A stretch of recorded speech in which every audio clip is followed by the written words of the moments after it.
Mesdames et messieurs, bonjour. Pourquoi la performance de l'économie égyptienne, malgré le Covid-19, toujours saluée par les institutions internationales? Pourquoi les médias chinois ont jeté la lumière sur les mêmes déclarations faites par le président égyptien Abdel Fattah el-Sisi en ce qui concerne les résultats économiques du gouvernement face au Covid-19 confirmés par le FMI? Bien sûr, le président a salué cette performance gouvernementale qui a essayé de changer, bien sûr, le rythme de l'économie égyptienne. En même temps, on trouve que l'agence Ecofinance a dit que le FMI a confirmé la reprise de l'économie au-delà de toutes les prévisions précédentes de ses experts. Donc, pourquoi l'économie égyptienne dépasse les attentes, les prévisions du monde entier? C'est ce qu'on va savoir bien sûr à travers les analyses, à travers les indices qui vont être déchiffrés, qui vont être analysés par notre invité qui se trouve actuellement en ligne de l'Antenne internationale, Dr Imam Khalil, le grand économiste, le grand conseiller économique de renommée internationale. Dr Imam Khalil, vous êtes toujours le bienvenu sur l'Antenne internationale. Monsieur Hani, merci bien de votre invitation. Merci beaucoup pour nous rejoindre à travers la ligne. Et bien sûr, le président Abdel Fattah el-Sisi a loué durant le mois de novembre les performances économiques du gouvernement égyptien malgré les impacts de la pandémie de Covid-19, saluant ainsi les perspectives positives de l'économie énoncées par les institutions mondiales dont le Fonds monétaire international.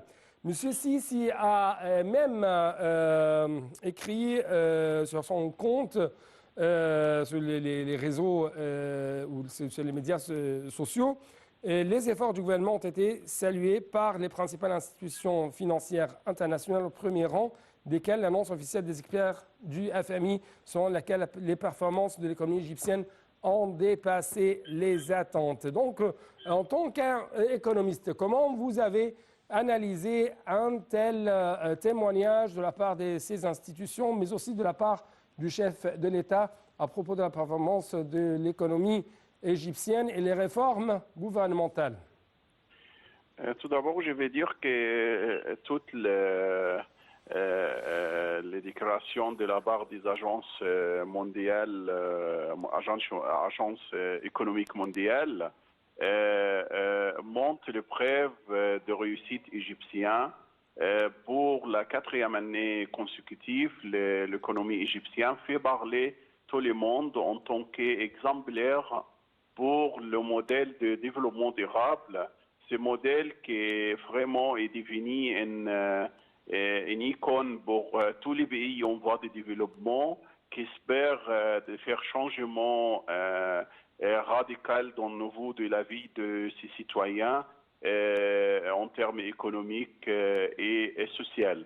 On sait bien que cette réussite ne vient pas par hasard, elle vient parce qu'il y a derrière cette réussite un grand chef d'État qui, depuis son arrivée au pouvoir, il a réussi de mettre en route une stratégie de long terme pour notre économie.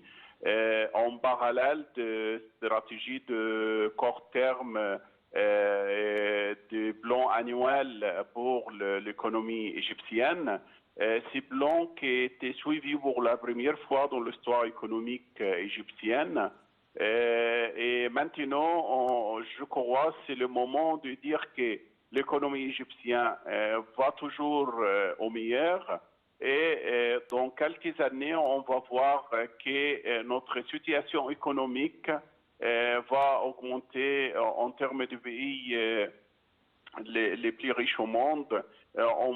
J'estime en tant qu'économiste qu'on peut arriver à la classement des 30e meilleurs pays en termes de GDP au monde. Oui.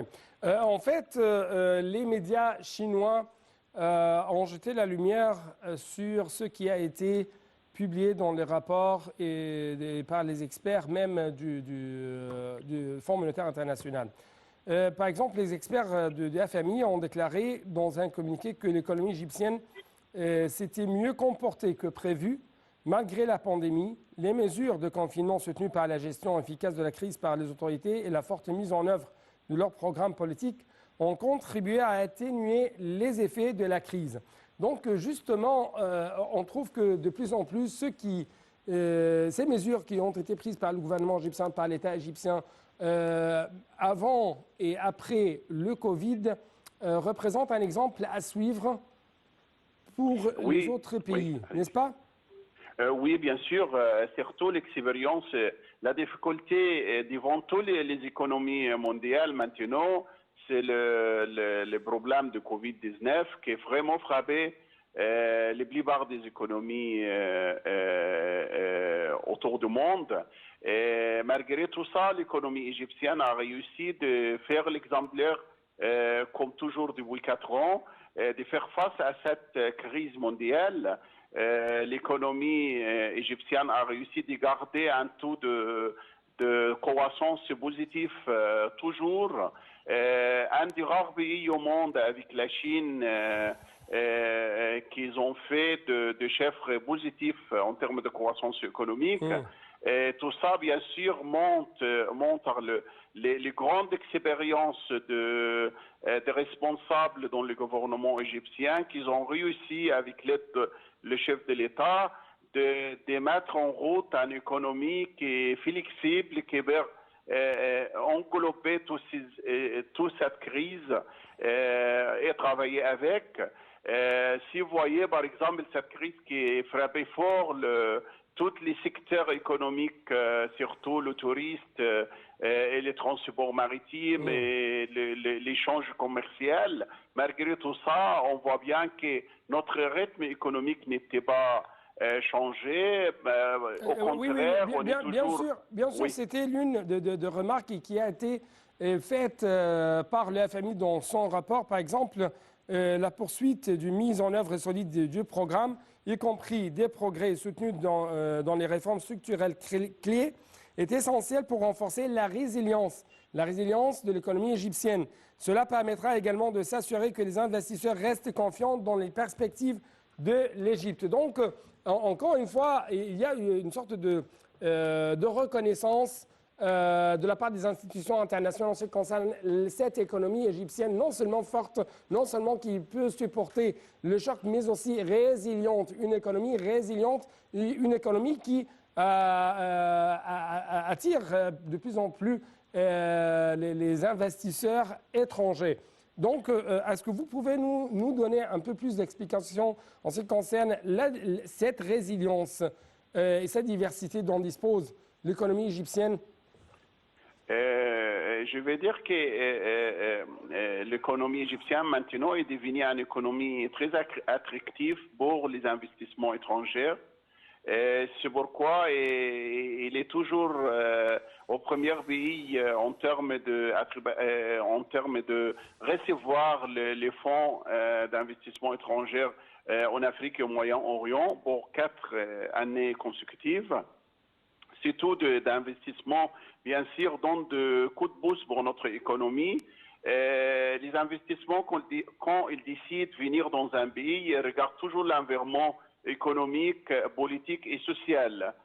Avec toute l'amélioration dans le 3 côté économique, social et politique en Égypte, on a en plus des investissements sur notre terre ici.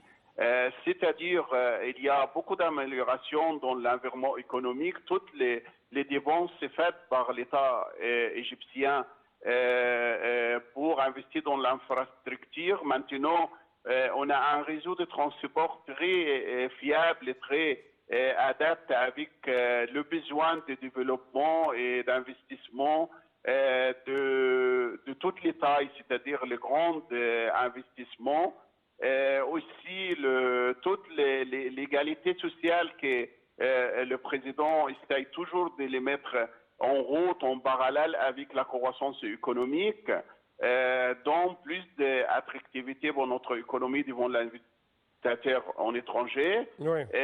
Aussi, il faut voir, il y a beaucoup de réformes administratives sur la loi d'investissement et sur le procédure d'investissement en Égypte qui facilitait beaucoup l'arrivée d'investissements étrangers Oui. pour installer et suivre son activité Oui. plus rapidement. Monsieur, même ce qui est très remarquable, en fait, c'est cette restructuration dans l'économie égyptienne. Oui, bien sûr, on essaye d'attirer de plus en plus les investisseurs et les investissements étrangers, mais en même temps, le gouvernement égyptien, l'État égyptien mettent bien en considération les droits socio-économiques, les droits des citoyens égyptiens les plus démunis. Et ça a été bien montré dans plusieurs domaines. Par exemple, la construction de nouvelles villes consacrées à ces hommes pauvres, à ces hommes les plus démunis, la subvention et ainsi de suite, n'est-ce pas? Oui, il faut voir qu'avant 4 ans, l'Égypte exploite que 6,5% de la surface égyptienne. Maintenant, il y a environ 20 ou 25 nouvelles villes intelligentes qui sont en train de construire et il y a déjà des villes qui fonctionnent pour l'instant. Toutes ces villes-là ont aidé les Égyptiens de sortir de vallée du Nil et aller vers les autres nouvelles villes. Et bien sûr, il a donné plus de chances pour le gouvernement d'établir de grands projets pour observer toutes les main-d'œuvre égyptiennes. Bien sûr, le mot-clé, j'ai dit toujours ça dans mon analyse économique, un des mots-clés de notre réussite économique, c'est les projets gigantesques menés par le président Abdel Fattah el-Sisi. Et un projet comme la ville administrative, la nouvelle ville administrative de l'Égypte, le capital administratif, qui est beaucoup plus grand que la ville de Paris, qui va observer environ 7 millions d'habitants. Bien sûr, ça va donner beaucoup de chances pour notre développement durable et améliorer le niveau de vie des citoyens, car toutes les capitales, tous les bâtiments qu'ils ont au gouvernement, ils vont partir vers l'État pour mieux investir et pour avoir de rentes fixes et durables pour l'économie égyptienne. Oui. Justement, monsieur Mohamed Moït, le docteur Mohamed Moït, c'est le ministre égyptien des Finances, a fait quelques déclarations très importantes à propos de l'économie égyptienne. Par exemple, selon lui, les réformes économiques et structurelles menées par le gouvernement en politique financière équilibrée, fortement soutenues par le président Abdel Fattah el-Sisi, ont donné à l'économie égyptienne une certaine résilience face à la crise du coronavirus, de manière à contribuer à réduire les effets de la pandémie sur les secteurs et les catégories les plus touchées via un paquet de soutien à l'activité économique s'élevant à 2% du PIB. Donc, encore une fois, comment vous avez vu un tel paquet de soutien? Deuxièmement, comment vous avez vu ce gouvernement égyptien ou cet État égyptien qui est très soucieux d'aider les couches et les catégories qui sont fortement touchées par le désastre du coronavirus? En fait, si vous voulez, l'État a travaillé aux deux chemins en parallèle, c'est-à-dire, premièrement, avant la crise de Covid-19, l'État a donné beaucoup plus d'attention pour toutes les catégories moins favorisées dans la société égyptienne. Par exemple, si vous voyez, il y a une aide pour les familles moins favorisées, une aide qui s'élève à 500 livres égyptiens par mois.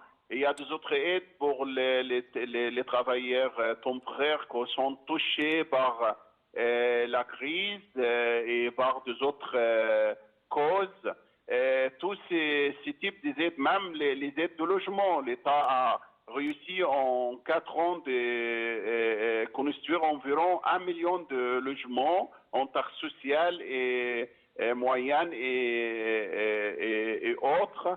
Et tous ces procédures, bien sûr, amélioraient beaucoup la vie quotidienne d'une grande partie des Égyptiens. Oui. Et avec la COVID-19, notre président encore a donné plus d'aides pour les gens touchés par cette crise, surtout dans le secteur des touristes et dans certains secteurs. Même les Oui. ouvriers journaliers, ou comme on dit, les journaliers ou les ouvriers qui ne trouvent pas régulièrement du travail. Donc, l'État égyptien a essayé de donner des allocations à ces gens pour, bien sûr, si je peux dire, atténuer un peu plus l'impact de ce désastre de Covid-19 sur les citoyens égyptiens.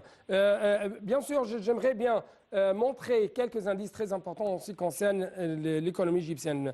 Par exemple, le service d'information du gouvernement, SIG, a publié un rapport comprenant une infographie soulignant que l'Égypte est en tête des marchés émergents ayant maîtrisé l'inflation. Donc, c'est un indice tout à fait important. On va savoir, d'après votre analyse, pourquoi. Mais aussi, il y a une autre note affichée par l'État égyptien et par les institutions internationales. L'Égypte, c'est le deuxième pays qui a réalisé le plus haut taux de croissance économique au niveau mondial. Donc, deux indices. Comment vous pouvez nous expliquer ces deux indices, l'impact et l'importance de ces deux indices sur le dynamisme de l'économie égyptienne?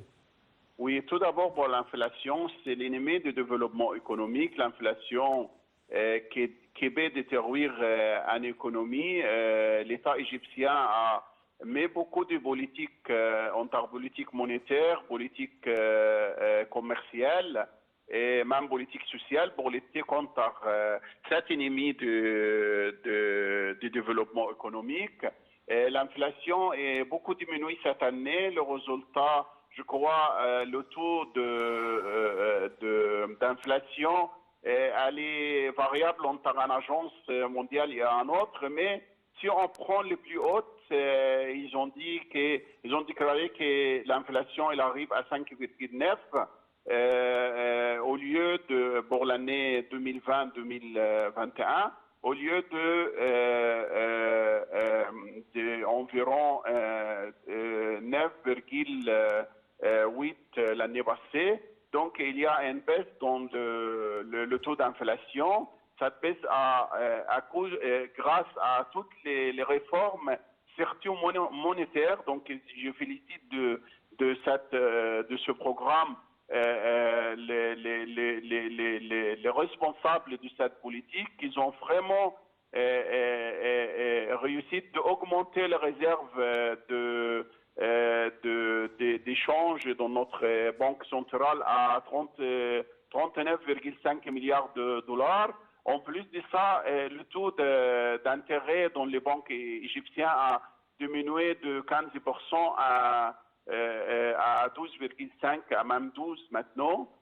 Donc tout ça, avec toute l'augmentation de production de produits alimentaires en Égypte et la diminution... Ici, il y avait une note très importante.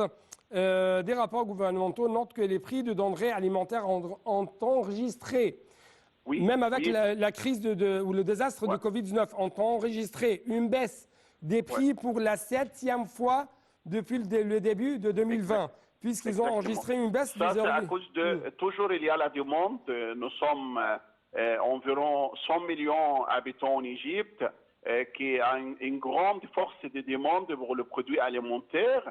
S'il n'y a pas de production qui fait face à cette demande, on va avoir d'inflation. Oui. Les résultats que l'État égyptien, avec toutes les aides qui est présentées pour les bisons et toutes les facilités pour les gens qui veulent investir dans le désert pour faire établir des terres pour l'agriculture. Avec cette politique, on a réussi d'augmenter l'État égyptien, notre production, surtout de produits alimentaires, de façon que faire face à l'augmentation de demande. Enfin, le prix, comme vous avez dit, il était en baisse en bourse et 7e fois dans cette année. Et ça, c'était une vraie réussite parce que ce type de produit, c'est le produit le plus important pour les citoyens, quel que soit son niveau de revenu.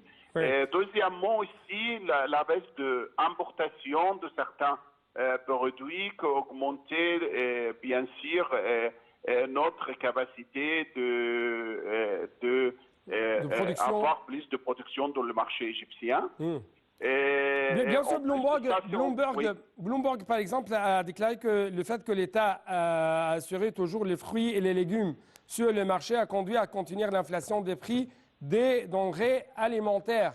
Donc, c'est un sujet qui était toujours très épineux pour les Égyptiens tout au long de ces dernières années. Aujourd'hui, non, on trouve bien sûr que les légumes, les fruits, les denrées alimentaires de base sont bien sûr garantis, sont assurés sur le marché et en même temps, leurs prix sont convenables aux Égyptiens.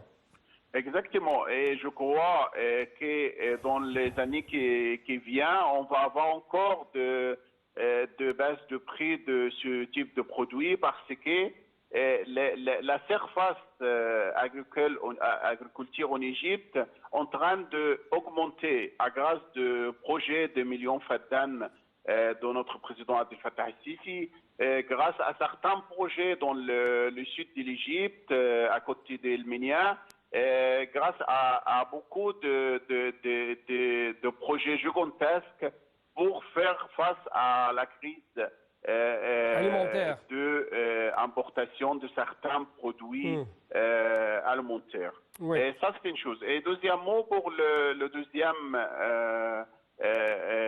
indice que vous m'avez dit, c'était la croissance économique. L'Égypte est un des rares pays, c'est la deuxième pays au monde qui réalise un taux de croissance positif. C'est la raison pour laquelle l'FMI a accordé encore de nouvelles crédits pour l'économie égyptienne. Et dans quelques semaines, l'Égypte va recevoir environ 1,6 milliard de dollars pour, bien sûr, réaliser tous les projets mis dans la stratégie de développement durable de 2030. Oui.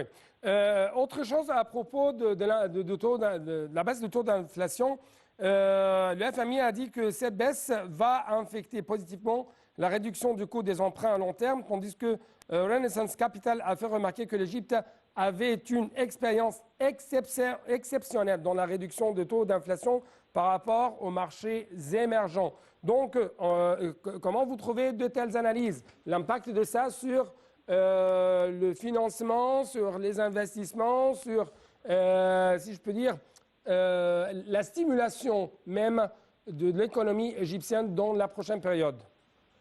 Comme je vous ai dit, il y a deux indices très importants pour mesurer l'amélioration de la vie quotidienne des citoyens. Tout d'abord, le taux d'inflation. Il y a une relation positive entre ce taux d'inflation et le pouvoir d'achat des citoyens. Une fois le taux d'inflation diminue, le pouvoir d'achat des citoyens augmente, et ça, c'est le cas de l'Égypte, surtout cette année. Et deuxième élément très important, c'est le taux de chômage. Le taux de chômage qui a été aussi diminué grâce à tous les projets gigantesques menés par l'État égyptien, soit des projets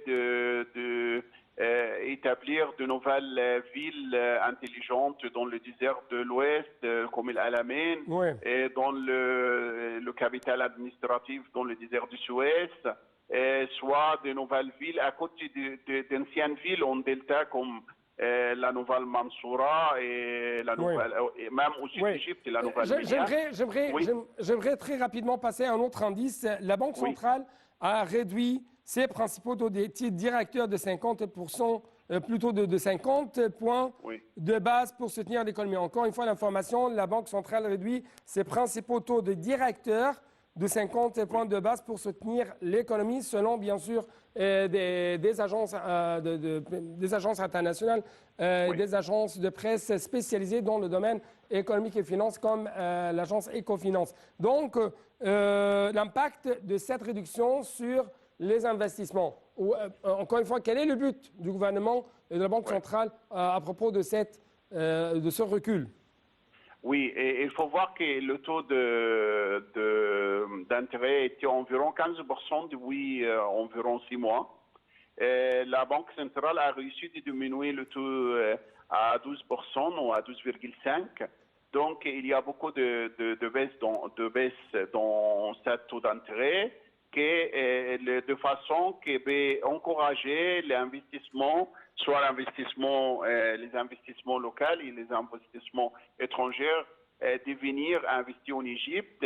Il y a une relation toujours négative entre le taux d'intérêt et le taux d'investissement, comment dire, la taille d'investissement, c'est-à-dire dès le taux d'intérêt augmente, l'investissement diminue. Et le contraire, pareil. Donc, enfin, c'est un indice très positif pour notre économie qui va bien sûr participer à encourager encore plus de projets de moyenne taille et de grande taille pour produire encore et pour augmenter la production en Égypte. Et pour aussi utiliser de mieux toutes les ressources de ressources monétaires en Égypte pour avoir le meilleur investissement pour ça. Oui, bien sûr, selon les déclarations faites par monsieur le ministre Mohamed Nouaid, l'économie égyptienne a perdu presque 200 milliards de livres égyptiennes. 200 milliards de livres égyptiennes à cause du Covid-19. La livre égyptienne a supporté ce choc de coronavirus. En même temps, on trouve qu'il y a bien sûr des indices très importants en ce qui concerne, par exemple, les réserves stratégiques de l'Égypte, mais aussi en ce qui concerne le taux de chômage qui s'est reculé dans le troisième trimestre de cette année en cours pour arriver à 7,3%. Donc, comment vous avez, vous pouvez même analyser cet indice, l'impact de cet indice sur la société égyptienne. Parce que ce que je viens de montrer, ce sont en fait des crises qui frappent toujours l'économie et la société égyptienne, le taux d'inflation, les déficits, le taux de chômage, et les prix qui augmentent sur les marchés égyptiens, notamment dans le domaine d'alimentation. Tout cela, ce sont des buts essentiels que ces programmes de réforme économique ont essayé d'atteindre afin de résoudre les problèmes quotidiens des citoyens égyptiens. Je commence tout d'abord par le taux de chômage, car tous les projets établis par l'État égyptien et par le secteur privé en Égypte, surtout les projets de grande taille, comme j'ai cité depuis quelques minutes, la nouvelle capitale administrative, tous les grands projets dans le domaine d'énergie, dans le domaine de l'agriculture, tous ces types de projets, ils ont observé beaucoup de nombre de main-d'œuvre, ce qui permet